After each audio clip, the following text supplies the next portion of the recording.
ஹரி நாராயண துரித நிவாரண பரமானந்த சதா சிவசங்கர். நாள் என் செய்யும் வினைதான் என் செய்யும் என்னை நாடி வந்த கோல் என் செய்யும் கொடுங்கூற்று என் செய்யும் குமரேசர் இரு தாளும் சிலம்பும் சதங்கையும் தண்டையும் சண்முகம் தோளும் கடம்பும் எனக்கு முன்னே வந்து தோன்றினே. ஓம் அனுமந்தாய வித்மகே வாயு புத்திராய தீமகே தந்தனோ மாருதி பிரச்சோத்யாத் பட்டீஸ்வரம் ஸ்ரீ விஷ்ணு துர்கையே போற்றி. உலகெங்கிலும் வாழ்ந்து கொண்டிருக்கும் ஸ்ரீராம் ஆஸ்ட்ரோ யூடியூப் சேனல் நேயர்களுக்கு டாக்டர் சைதை ராஜாவின் அன்பான வணக்கங்கள். நாம் இப்பொழுது இந்த எபிசோடில் வார ராசி பலன்கள் செப்டம்பர் 21 முதல் 27ஆம் தேதி வரைக்கும் உள்ளடக்கிய நாட்களுக்கு கிரகங்கள் எப்பேற்பட்ட பலனை வழங்கப் போகிறது என்பதை பார்க்கலாம் வாங்க. செப்டம்பர் 21 சர்வ அமாவாசை திதி வருகிறதுங்க. நம்ம இந்த ஸ்ரீராம் ஆஸ்ட்ரோ யூடியூப் சேனலில் 27 நட்சத்திரங்களை பற்றி போட்டுட்ருக்கோம். அஸ்வினி பரணி அப்படி ராவதி வரைக்கும் போட்டுட்ருக்கு வரோம். நீங்கள் அந்த நட்சத்திரத்தை ஒரு முறை நீங்கள் பார்த்தீங்கன்னு சொன்னால், அந்த பதிவை பார்த்தீங்கன்னா நிச்சயமாக நீங்கள் அடுத்தவங்களுக்கு அனுப்புவீங்க. அந்த அளவுக்கு அருமையான ஒரு பதிவு உங்களுக்கு மிக மிக பயனுள்ள பதிவாக அமையும். அதை பார்த்து பயனடையுங்க.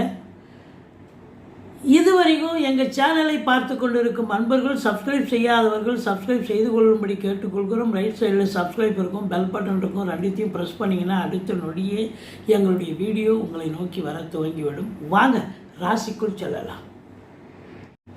கடகராசி அன்பர்களுக்கு வணக்கம். கடகராசி காலபுருஷனுக்கு 4வது ராசி. இந்த ராசியில் புனர்பூசம் 4ஆம் பாதம், பூசம், ஆயில்ய நட்சத்திரம் உள்ளடக்கியது. குரு 9க்குடையவன் 12ல் இருக்கார். 5க்கும் 10க்கும் ஆதிபத்தியம் பெற்ற செவ்வாய் 4ல் அமர்ந்து குரு பார்வை பெறுகிறார். சூப்பர். அதையும் தாண்டி அதே செவ்வாய் தன்னுடைய வீடு 10ஆம் வீட்டை பார்க்கிறார். சூப்பர் ஆயிடுச்சு. குரு பார்வை கோடி நன்மை. 4ஆம் இடம், 6ஆம் இடம், 8ஆம் இடத்தை குரு பார்க்கிறார். 10க்குடையவன் 10 பார்க்கிறார். படி கிரகங்களுடைய சஞ்சார நிலைகள் மிக மிக உன்னதமாக இருப்பதால் இந்த கடக ராசியில் பிறந்த அன்பர்களுக்கு நிச்சயமாக நல்லது நடக்க போது, சாதிக்க போகிறீங்க அப்படின்னு சொல்லலாம். இந்த வாரம் உங்கள் ஒவ்வொருடைய பிறப்பு ஜாதகத்தில், ஜனனகால ஜாதகத்தில் தசாபுத்தி இருப்பு இவ்வளோன்னு இருக்கும். அப்போ இப்பொழுது என்ன தசை நடந்து கொண்டிருக்கிறது, நடப்பு தசை யோக தசையா அவயோக தசையான்னு பார்த்துக்கங்க. யோக தசையாக இருந்ததுன்னா இதுவும் பழம் நழுவி பாலில் விழுந்த கதையாக நல்லாயிருக்கும். அவயோக தசையாக இருந்தால் கொஞ்சம் பிரச்சனைகளை ஃபேஸ் பண்ணக்கூடிய நிலை தான். இது கோச்சாரம் என்பது 30% தாங்க.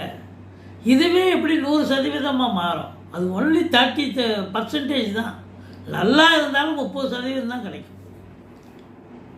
அப்போது இது எப்படி 100% சாத்தியமாகும்?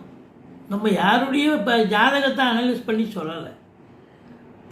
பொதுவாக கடகராசிக்கு என்ன பலன்னு சொல்கிறோம். அது ஓரளவுக்கு கொஞ்சம் ஒரு 30 விழுக்காடு நல்லது நடக்கும்னு சொல்கிறோம். அது நடக்க அதுவே 100% இருந்ததுன்னா எங்களுக்கு ஒன்றுமே நல்லது நடக்கலைங்கன்னா எப்படிங்க? அது கொஞ்சம் வேணும், லாஜிக் வேணும். யார் சும்மா ஒரு கடகராசி எத்தனையோ லட்சம் பேர் பிறந்திருப்பாங்க, எத்தனையோ கோடி பேர் பிறந்திருக்கிறாங்க. எல்லாருக்கும் ஒரே மாதிரி நடக்குமேண்ணா? தசாபுத்தி அவங்க வாங்கிட்டு வந்த வரம்னு ஒன்று இருக்குது, அதுபடி தான் நடக்கும். இது ஒரு ஜென்ரல் ப்ரொடிக்ஷன், பொது பலன் ஒரு 30%. சரி வாங்க உள்ளே போகலாம். சார் இப்போ 2ல் கேது இருக்குதுங்க. கொஞ்சம் பேசுகிறது பார்த்து பேசலைங்க. ஆனால் 2ல் சுக்கிரன் இருக்கார். அப்போ நல்ல வருமானம் நல்லா வரும். லட்சுமி கடாட்சம் நிறைந்த ஒரு காலகட்டம். சாதிக்க போகிறீங்க, சம்பாதிக்க போகிறீங்க, நல்ல சந்தோஷமாக இருக்கு. குடும்பத்தில் ஒரு நிம்மதி இருக்கும். ஆனால் கேது கொஞ்சம் கெடுப்பார். நீங்கள் பேசுகிறத பார்த்து பேசுங்க. கணவன் மனைவி குடும்ப உறுப்பினர்கள்கிட்டையும் கொஞ்சம் பார்த்து பேசணும். மற்றபடி உங்களுக்கு அந்த முயற்சி ஸ்தானாதிபதி என்று சொல்லக்கூடிய புத பகவான் உச்ச நிலை பெறுகிறார். அப்போ கடகராசி அன்பர்கள் நிச்சயமாக நீங்கள் எடுக்கிற முயற்சி சக்ஸஸ் ஆகும். நல்ல அற்புதமான நேரம். காலம் கிரகங்கள் கையில் தான், நம்ம கையில் கிடையாது. நம்ம ஒன்று எதுவும் சாதித்தோம் படித்தோம் அப்படின்லாம் கிடையாது. எல்லாமே கிரகங்கள் நமக்கு சாதித்து கொடுக்குது. இல்லைன்னா பிரச்சனை கொடுக்குதுன்னு பிரச்சனையும் கொடுக்குது. நம்ம எதுவும் செய்ய போகிறது, நம்ம ஒரு கருவி மாதிரி தானுங்கிறோம். 4ஆம் இடத்தை குரு பார்க்குறார், அங்கே செவ்வாயே இருக்கிறார். அப்போ என்ன நடக்கும்? கடக ராசியில் பிறந்தவங்களுக்கு உங்கள் அபிலாஷை என்னவோ அது நடக்கும். அதாவது வீடு வாங்கணும்னு ரொம்ப நாளாக பிளான் பண்ணியிருப்பீங்க, இல்லை காலி மனம் வாங்கி வச்சுருப்பீங்க, அதில் வீடு கட்டலான்னு நினைப்பீங்க, அது கட்டலாம். அல்லது இல்லைங்க நம்ம ஸ்ட்ரெயிட்டாக ஃப்ளாட்டே வாங்கிடலாங்க அப்படின்னு ஃப்ளாட்டு வாங்கலாம். இப்படி ஏதாவது ஒரு சுப நிகழ்வு நடத்த போகிறீங்க, நடத்தி காட்ட போகிறீங்க. அதுதான் அங்கே இருக்கிற உண்மை. செவ்வாய் பூமிகாரர்கள் 4ல் இருக்காது. ஏதோ ஒன்று ரீசேஷன் பண்ணுவீங்க, ஒன்று வாங்குவீங்க அப்படிங்கிறது தான். அது சுக்கரனுடைய வீடாக இருக்கிறதால ஒரு சிலர் 2 வீலரை விற்றுட்டு பழசு விற்றுட்டு புதுசு வாங்கலாம். அல்லது 4 வீலரே வாங்கக்கூடிய ஒரு அமைப்பு இருக்கும். புதுசாக கார் வாங்கணும்னு ரொம்ப நாளாக கற்பனையில் இருந்திருப்பீங்க, வாங்கணும் சாதிக்கணும்னு தாராளமாக வாங்கலாம். அல்லது வீட்டை அழகுபடுத்தணும், பெயிண்ட் பண்ணணும். ஒரு 10 வருஷம் ஆயிடுச்சிங்க, பெயிண்ட்டே பண்ணலைங்க, அழகாக பெயிண்ட் பண்ணலாம். மாடுலர் கிச்சன், இன்டீரியர் டெக்கரேஷன், இப்படி ஏதாவது ஒரு செலவு பண்ணக்கூடிய ஒரு நேரம் வீட்டுக்காக, அசையா சொத்துக்காக செய்வீங்க, கண்டிப்பாக சாதிப்பீங்க. 6ஆம் இடத்தை குரு பார்க்கிறார். 6ஆம் இடத்தை குரு, 6ஆம் இடம் ருணரோக சத்துருஸ்தானம். அப்போ தேக ஆரோக்கியம் உங்களுக்கோ உங்கள் குடும்ப உறுப்பினர்களுக்கோ ஓரளவுக்கு எந்த பிரச்சனையும் இருக்காது. எதிரிகளாலையும் எந்த பிரச்சனையும் பண்ண முடியாது.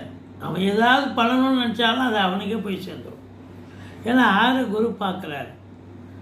சொந்த தொழில் பண்ணுறவங்களுக்கு நல்ல ஒரு சூப்பரான ஒரு நம்பிக்கைக்கு பாத்திரமான பணியாளர்கள் கிடைப்பார்கள்.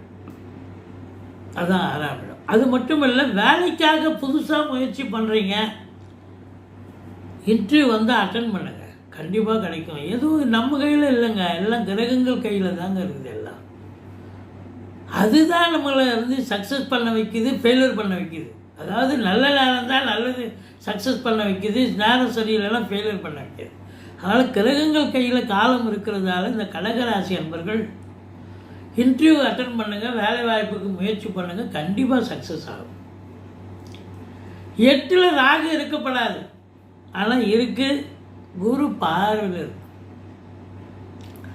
அப்போது மற்றவங்களுக்காக ஜாமீன் கையெழுத்து போடுற மச்சான் இருக்கார், சொந்தக்காரர் இருக்கார், இல்லை நண்பர்களுக்காக கோர்ட்டுக்கு போயிருக்காரு, போலீஸ் ஸ்டேஷன் போயிருக்காரு, அவருக்காக நம்ம போய் ஹெல்ப் பண்ணணும்னு கூட போயிடாதீங்க.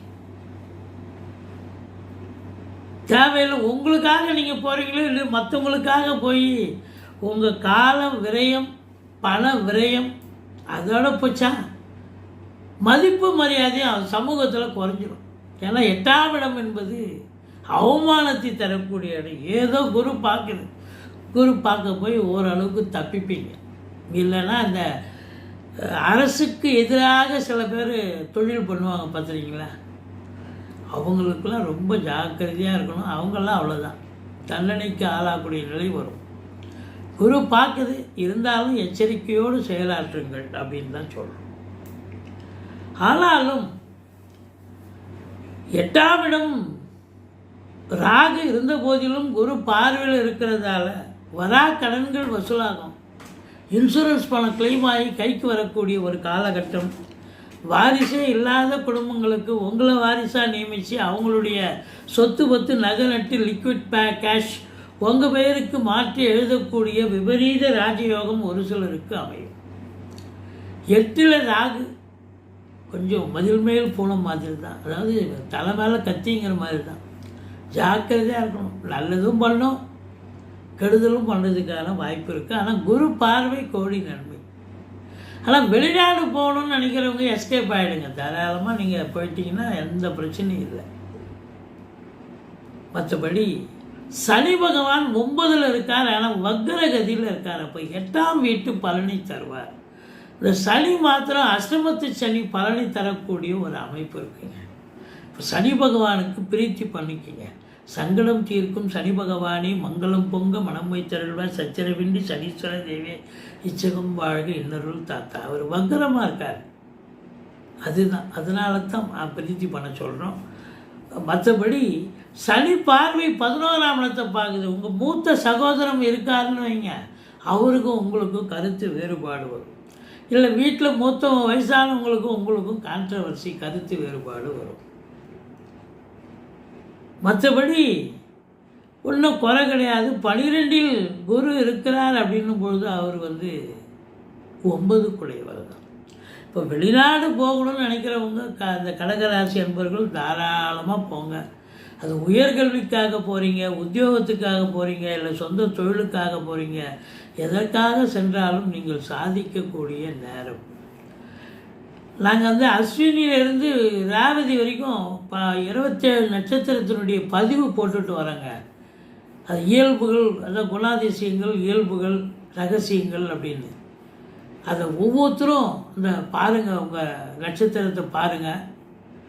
இப்போ கடகராசியில் இப்போ புனர்பூசம், பூசம், ஆயில்யம் 3 நட்சத்திரம் இருக்குது. பாருங்கள், அந்த பதிவை பாருங்கள், உங்களுக்கு எப்படி அற்புதமாக இருக்கும் பாருங்கள்.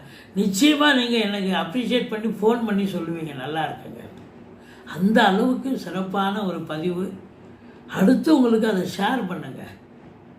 மற்றபடி உங்களுக்கு இந்த கடகராசியில் பிறந்தவர்களுக்கு பல வரவு இருக்கும், தொழில் சிறப்பாக செல்லும். அதுலேயும் குறிப்பாக கலைத்துறையில் இருக்கிறவங்க சரி, ஏன்னா 2ல் சுக்கிரன் இருக்கார், புதன் உச்சமாக இருக்கார். புதனுடைய ஆதிக்கம் பத்திரிகை துறை, மீடியா துறை, எழுத்துத்துறையில் வேலை பார்க்குறவங்க, அரசாங்கத்தில் வேலை பார்க்குறவங்க, ஏன்னா 10 10 பார்க்குறார். காவல்துறை, தீயணைப்புத்துறை, மருத்துவத்துறை, இராணுவத்துறை, ஐஏஎஸ், ஐபிஎஸ், ஐஎஃப்எஸ், அதற்கு நிகரான பணியில் இருக்கும் அன்பர்கள், நிதித்துறை, நீதித்துறை, செங்கல், மணல், ஜல்லி, ஆர்வஸ் போன்ற பிரிவில் பணியாற்றுபவர்கள், ரியல் எஸ்டேட் பிரமுகர்கள், அத்துணை பேர்களுக்கும் தொழில் சிறப்பாக செல்லும். உத்தியோகம் பார்க்குறவங்களுக்கும் சிறப்பாக போகும், எந்த குறையும் இல்லை. 2ல் கேது இருக்கிறதுனால பிள்ளையாரை வழிபாடு பண்ணிக்கோங்க, பார்த்து பேசுங்க. மற்றபடி குறை ஒன்றும் இல்லை. மறைமூர்த்தி கண்ணா, இது டென்ஷன் இல்லாத சந்தோஷம் நிறைந்த வாரமாகத்தான் இது அமையப்போகிறது என்று சொன்னால் மிகையாகாது.